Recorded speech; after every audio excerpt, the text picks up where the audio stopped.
Early voting starts tomorrow ahead of next Tuesday's primary election.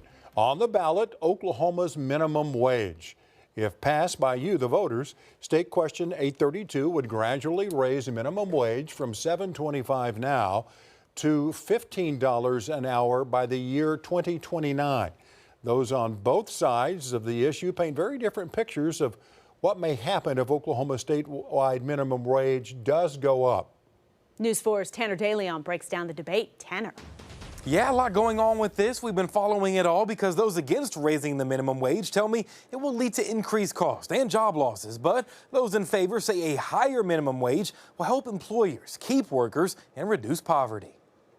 This is something that is definitely going to affect every working Oklahoman. Oklahoma's minimum wage of $7.25 an hour has not changed in nearly 20 years, but it could, starting this month if voters approve State Question 832. There are so many people working really, really hard every single day and still aren't able to cover rent, bills, and basic necessities. I think that Oklahomans just understand this is a common sense issue.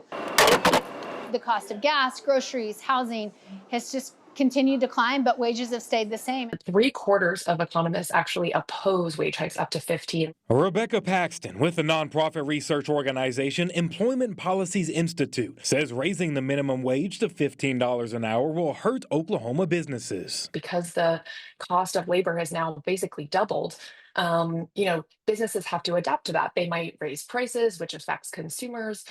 They may downsize their staff. They may schedule them for fewer hours. They may also have to lay off some staff. But supporters point to other states that have increased their minimum wage. Our friends in Arkansas, Nebraska, Missouri have raised their minimum wage. Missouri's raised their minimum wage to $15 an hour, Nebraska as well.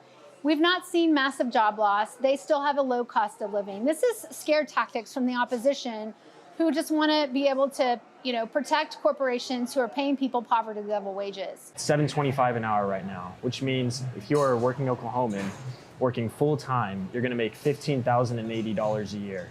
That is just not livable. It's not going to cut it. Though opponents argue minimum wage salaries are usually not permanent. Minimum wage is generally considered a starting point. Obviously, it's different for everyone, but what we're seeing on average is that most people are getting a raise within 1 to 12 months of starting that job.